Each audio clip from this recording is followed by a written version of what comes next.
2018, first reading. The Leader of the Opposition. Mr President, I move that this bill now be read a second time. Mr President, this bill seeks to decriminalise the use and possession of cannabis for medical purposes. It's about restoring dignity to people with a terminal illness or another serious medical condition who are seeking temporary relief from their pain and suffering. By passing this legislation, we can remove unnecessary hurdles for sufferers of terminal and chronic illnesses. Seeking respite from relentless and unwavering illness should not be a criminal offence. It should be met with our sympathy and our support. If we have the ability to relieve someone's pain and suffering, then we should do it. We know that for some people with terminal illnesses and other serious illnesses, medicinal cannabis is the only effective form of pain relief. They should not be treated as criminals under our legal system as they are at present. If those opposite, or indeed those around this chamber, sincerely believe in alleviating suffering, they will vote for this bill because it is well past time to act.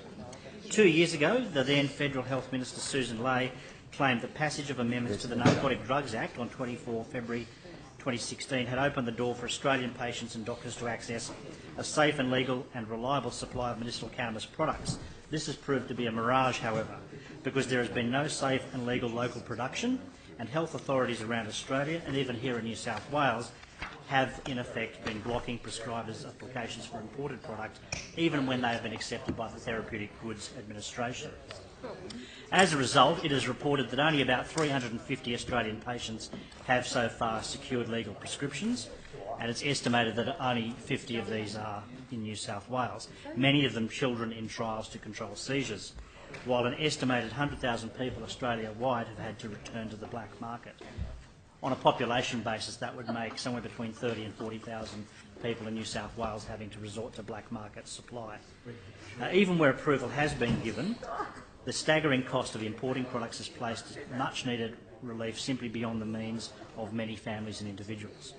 There is a growing body of observational evidence for the effectiveness of medical cannabis to treat conditions such as epilepsy, pain, chemotherapy-induced nausea, motor neurone disease and other serious conditions or illnesses. But evidence to support its therapeutic effects in the traditional Western medical model is only now being documented because of a century of its illegal status. Despite this, there is extensive research in other jurisdictions, including Israel, for example, documenting the efficacy of cannabis. In January of last year, a report from the National Academies of Sciences, Engineering and Medicine in the United States of America has provided a rigorous review of scientific research published since 1999 about what is known about the health impacts of cannabis and cannabis-derived products such as marijuana and active chemical compounds known as cannabinoids, ranging from their therapeutic effects to their risks for causing certain cancers, diseases, mental health disorders and injuries. The committee that carried out the study and wrote the report considered more than 10,000 scientific abstracts to reach its nearly 100 conclusions. The committee also proposed ways to expand and improve the quality of cannabis research efforts, enhance data collection efforts to support the advancement of research and address the current barriers to cannabis research. One of the therapeutic uses of cannabis and cannabinoids is to treat chronic pains in adults. The committee found evidence to support that patients who were treated with cannabis or cannabinoids were more likely to experience a significant reduction in pain symptoms. For adults with multiple sclerosis-related muscle spasms, there was substantial evidence that short-term use of certain oral cannabinoids improved their reported symptoms. Furthermore, in adults with chemotherapy-induced nausea and vomiting, there was conclusive evidence that certain oral cannabinoids were effective in preventing and treating those ailments. This is entirely consistent with the lived experience here in Australia and the evidence to the Upper House inquiry on which I served and which I will come to briefly. Last year, many of those involved in the administration of medical cannabis regimes in other countries, including the Netherlands, Germany, as well as Israel and other places, met here in Sydney at a conference. I was able to meet with them and to learn firsthand of the clinical data, the research and the lived experiences of patients that has informed their approaches to the relief of suffering. It is clear to me that there is more than ample evidence of the effectiveness of medicinal cannabis, at least for some patients. This was the evidence before the Upper House inquiry, and it's also my own experience. My father passed away from cancer, and while traditional pharmaceutical medicine did alleviate the pain and some of the symptoms of chemotherapy and of the cancer, frankly, it impaired his quality of life. but medicinal cannabis helped treat those symptoms and give him back his quality of life. So I have a significant personal investment in this. I make no bones about that. But I'm not the only one. And this is the lived experience if you talk to people who have walked along this path. Despite this, there remain significant problems with access to medical cannabis for people here in New South Wales. Specifically, there are widespread concerns about New South Wales Health refusing access to medical cannabis, even in circumstances where access has already been granted by the Therapeutic Goods Administration under Category B of the Special Access Scheme. In one example, recently on 7 February, Prime 7 Wagga television told the story of Lex and Kathy. Kathy is suffering from Lewy body dementia and Parkinson's disease. Every day she suffers from severe pain and is so sick her husband has become her full-time carer. She is among the tens of thousands who could benefit from access to medicinal cannabis. Despite receiving approval from the Therapeutic Goods Administration in September 2016, her access to medical cannabis has twice been rejected by New South Wales Health because they live in Tumut, which is deemed to be too far from the relevant medical expert based in Sydney. Now, we all know the struggles people living in regional and rural New South Wales have in accessing the medical support they often need. But this is a good example, a bad example, if you like, of a double punishment. We know you need access to this product, but because you are already living in a place that is challenged for medical services, we'll punish you again. It seems extraordinary in this day and age that this is how things pan out. Also, there are reports that some of the products being made available are not in fact cannabis. In some cases there are pharmaceutical products derived from cannabis, while it is reported that in other cases they are not but are still being portrayed as medicinal cannabis. This is a matter that is addressed in the definition section of the bill. This month, the Victorian Government has unveiled a medical cannabis industry development strategy aimed at supplying half Australia's medical cannabis needs by 2028. In that state, imported products have been supplied to 29 children with intractable epilepsy, soon to be expanded to 60. The Victorian scheme is hoped to assist in supplying an additional 30 children with locally produced product in that state. But there appear to be no plans here for locally produced cannabis. And if there is, I'm sure we'll hear about it in this debate. I note also that the federal government has recently announced a system of export permits to be created by regulation that will enable the export of local product to meet medical cannabis needs in other countries. And that is a welcome development. But these two developments underscore the dire position being experienced here in New South Wales, where despite the promises of former Premier Mike Baird and the hopes and expectations of the community, access to medical cannabis has not been made a practical reality in this state. There are two key issues, Mr President, and both are addressed in this bill. First, people are suffering today, not next week, next month, next year, today. And due to there being no effective supply, an estimated 100,000 sufferers Australia-wide and their carers are being forced to access product through the black market. As I said, it's about 30 to 40,000 people here in New South Wales, and those people are daily being exposed to the risks of the criminal justice system. The law needs to be changed so this risk is removed. There was a 5-party political consensus in 2013 that this should be done, covering the whole political spectrum pretty much, at least in this chamber. New South Wales Labor offered to support the coalition government to achieve these aims. Why, I ask, perhaps rhetorically, has this simple but effective measure not been taken? Secondly, relying on those who need medical cannabis to use backstreet dealers is totally inadequate.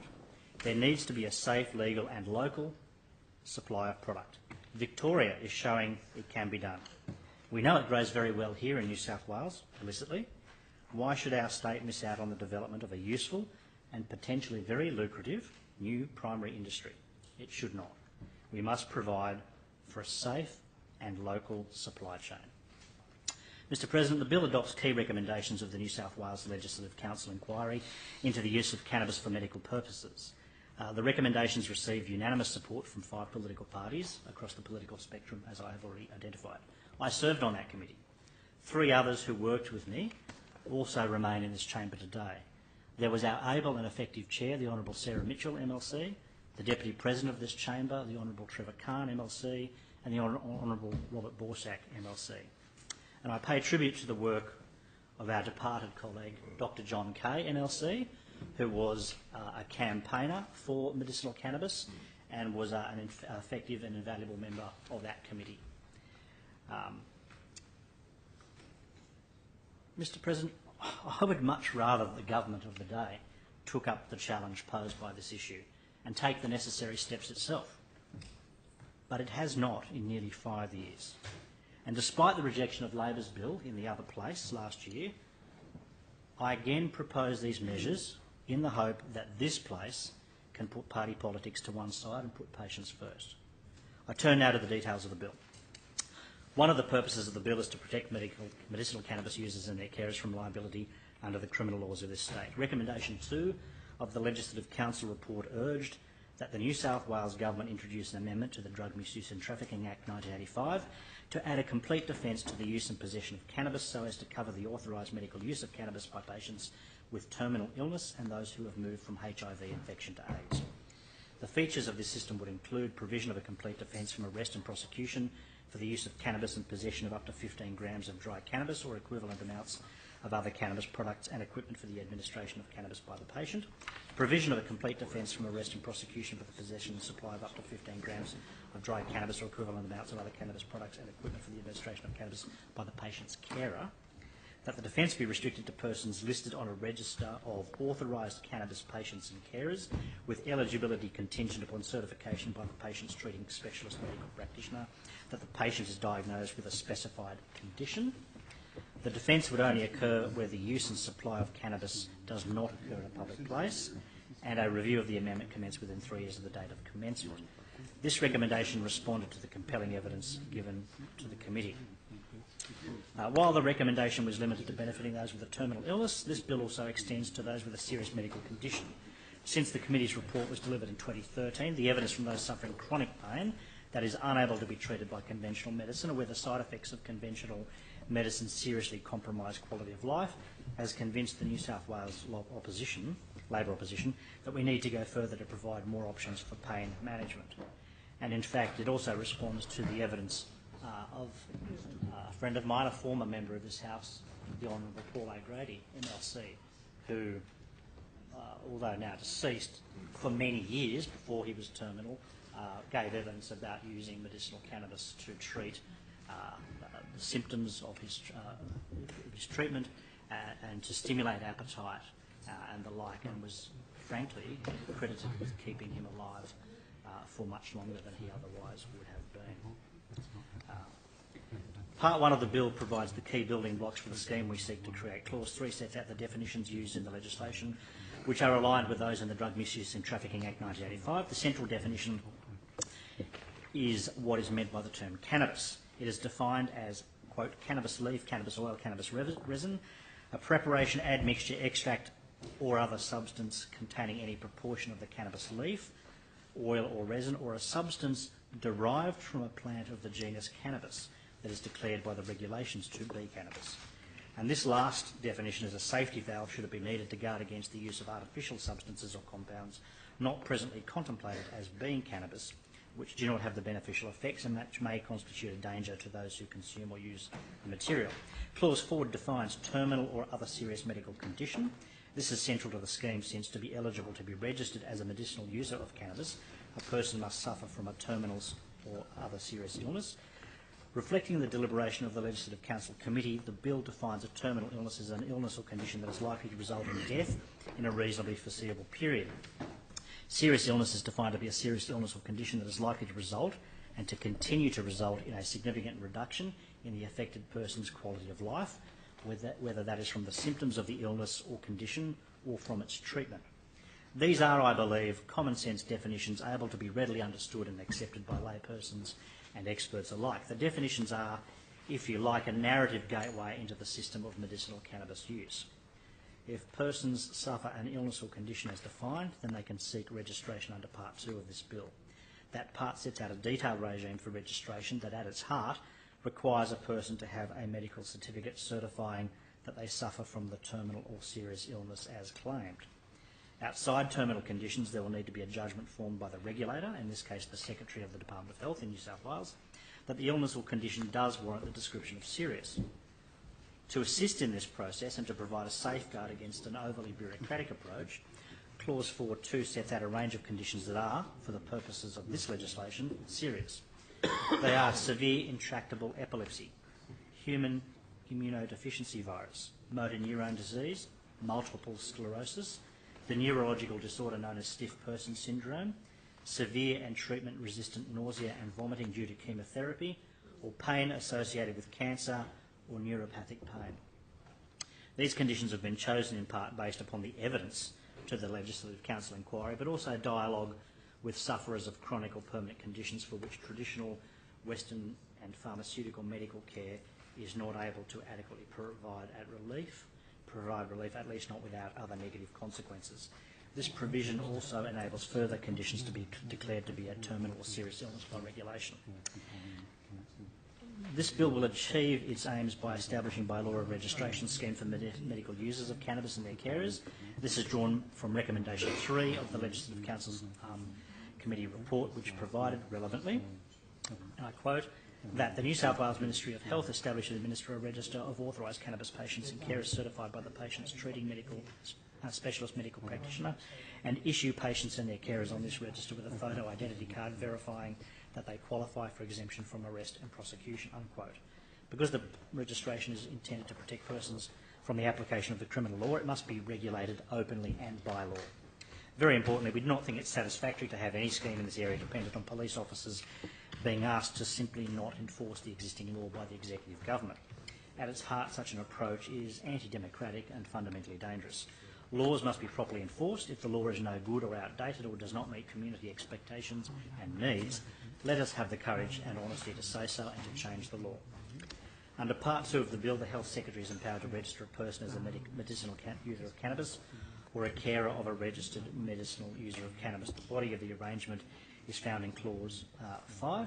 Any application for registration as a medicinal cannabis user must also be accompanied by a medical certificate certifying as to the terminal or other serious medical conditions suffered by the person. Would the failure to exercise... Any application for registration as a medicinal cannabis user of cannabis or carer of a registered medicinal cannabis user of cannabis must be in the approved form and must be accompanied by the required proof of identity. To be able to register as a medicinal user, the applicant must have a terminal or serious medical condition as defined, have their principal place of residence in New South Wales, and meet any other requirements in the regulations and not otherwise be disqualified from registration. A person may be registered as a carer only if they have the care of or assisting in the care of a person who is a registered medicinal user of cannabis, and the registered medicinal user of cannabis consents to the registration of the person as their carer. A carer's principal place of residence must also be in New South Wales, and they must meet any other requirements set out in the regulations and not otherwise be disqualified from registration. An application may be made on behalf of a child by the parents or guardians of the child. Registration as a medicinal user of cannabis or a carer of a medicinal user of cannabis remains in force for a period set out in the regulations and may be renewed. There is also a regime found in Clause 6 for the cancellation of any registration. The Health Secretary may cancel a person's registration as a medicinal user or carer if satisfied that the registration was obtained improperly or the person is not eligible to be registered as a medicinal user or carer, or the person has committed more than one offence against the Act or the regulations. Other grounds for cancellation may also be provided for in the regulations. Before the Secretary of the Ministry of Health takes any action, he or she must provide notice to the person, or in the case of a child, the guardian, providing the reasons and allowing at least 14 days to make submissions in relation to the proposed cancellation. The Health Secretary must cancel any registration if application is made by a registered medicinal cannabis user for that cancellation.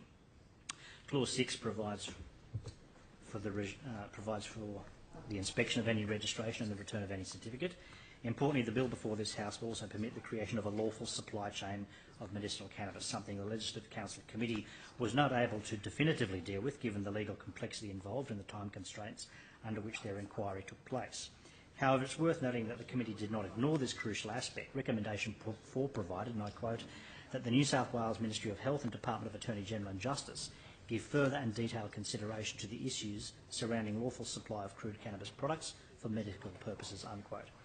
It's unsatisfactory to say the least that this appears not to have occurred since the inquiry reported to the Parliament in May 2013, nearly 5 years ago. While I note the extensive measures enacted under similar legislation in Victoria and Queensland, the sheer volume of the bills considered by those parliaments discloses the legal complexity involved in making this idea a practical reality. To achieve the same in this state would involve extensive discussions with multiple agencies, both here and at Commonwealth level, and amendments to literally dozens of different pieces of legislation. The approach we take in this bill is a simple facilitative measure found in Part 3, Clause 8, which will enable the state to establish a scheme for authorising the activities needed to create a lawful supply chain. This will include the cultivation and harvesting of cannabis plants, the manufacture or production of cannabis, as well as the storing and supply of cannabis. The regulations will also permit the creation of a scheme for the granting of any necessary licences, permits or other authorities for the activities, including requirements for criminal record checks or other eligibility requirements that are determined as necessary and prudent, the imposition, variation or revocation of conditions of licences, permits or other authorities. This will extend to provision for the suspension or cancellation of any licence, permit or other authority. The activities that a registered user of medicinal cannabis is lawfully able to engage in, and the activities lawfully permitted to a carer are set out in Part 4, Clause 9. The provision will permit the administration of cannabis by a registered user, himself or herself, and the administration or assistance in the administration of cannabis by a carer to the registered medicinal user. It will also allow registered users and carers to possess cannabis and equipment for use in the administration of cannabis. Clause 9 will permit registered users and carers to manufacture or produce cannabis by making a preparation or admixture either at the user's principal place of residence or the carer's principal place of residence. It will also permit registered carers to supply cannabis and equipment for use in the administration of cannabis to the registered medicinal user. Each of these activities are made lawful only to relieve a registered user's terminal or serious medical condition, and only to the extent it is authorised by a licence, permit or other authority under the legislation or regulations. Clause 9.4, together with Schedules 1 and 2, ensures the effectiveness of the regime provided for in the legislation is not adversely impacted by the existing criminal law. Schedule 1 makes necessary amendments to the Drug Misuse and Trafficking Act, and Schedule 2 amends the Poisons and Therapeutic Goods Act 1966. Importantly, nothing in the bill excuses a registered medicinal user for any driving or other offence committed while under the influence of cannabis. Part 5 contains the offences and penalties. Clause 10 provides that medicinal cannabis may not be administered by a registered user to him or herself or by a carer to a registered user in a public place, which is defined in Clause 3 to mean a place where members of the public are lawfully entitled, invited or permitted to be present. These non-technical and common sense definition encapsulates the intention of the Legislative Council report. Clause 11 sets out the limits of cannabis that may be lawfully possessed. A registered medicinal user or registered carer must not possess more than 15 grams of cannabis leaf. The Legislative Council Committee recommended the registration would make a person who is relevantly eligible to possess up to 15 grams of dry cannabis or equivalent amounts of other cannabis products. This amount was chosen because, as is noted in Chapter 2 of the report, individuals in possession of up to 15 grams of dry cannabis, at least at 2013, were able to be subject to the cannabis cautioning scheme. The bill adopts that limit and also provides, in terms of the other equivalent amounts of cannabis and other forms, that a registered user or carer may possess up to 1 gram of cannabis oil, 2.5 grams of cannabis resin. The penalty for each of these provisions is up to 15 penalty units or $1,650. But I'm very conscious that these amounts, both in the report and in the bill, are relatively small. I'm also aware from conversations with users of medicinal cannabis and their carers, and particularly with the remarkable Lucy Haslam, whose compelling personal narrative, both in the past and continuing, is instructive to all of us engaged in this debate, that in many cases the amounts set out here are inadequate to the need being faced with those with terminal and other serious conditions. So that we may continue the conversation about what will meet those needs and to provide the necessary flexibility, Clause 11 explicitly provides that the regulations made under the legislation may authorise the possession of other amounts of cannabis leaf, oil and resin. So the bill provides a facilitative and flexible range of measures that enables us to meet the differing needs of different people in the community, depending on what their needs are and what they are suffering. Part 6 provides for the enforcement of the legislation. Clause 12 incorporates the bill into Part 8 of the Public Health Act and provides that public health authorised officers can exercise their powers under that Act to administer and enforce the legislation. Clause 15 provides for a review of the legislation to determine whether the policy objectives remain valid and whether the terms of the law remain appropriate for securing those objectives. While most reviews of this kind take place after 5 years of the law being in operation, consistent with recommendation 3 of the Legislative Council report, and reflective of its novel approach, the bill provides for a review to be undertaken as soon as possible after 3 years. Mr. President, I urge members around this chamber to vote in favour of this legislation in order to alleviate the pain and suffering of so many of our fellow citizens. I cannot justify treating like criminals people who are facing terminal or extremely serious illnesses who are looking for pain relief. People who are suffering so much already should not have to live in fear of being charged.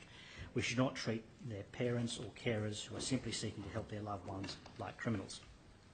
I've spoken to parents who are concerned that when they access relatively small amounts of cannabis to relieve their child's suffering, they face the possibility of criminal charges being laid. A parent buying a small amount of cannabis for a child with severe epilepsy should never be treated as a criminal. I've reflected on the tragic circumstances of Lucy Haslam.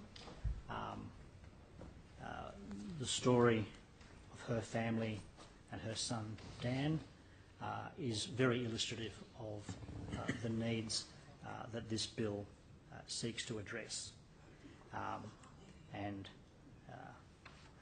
Unfortunately, the difficulties being experienced by that family continue, with another close family member being in a similar situation. And despite the goodwill and the cross-party support for the measures embodied in the Legislative Council report, the law still has not kept up with the community's needs.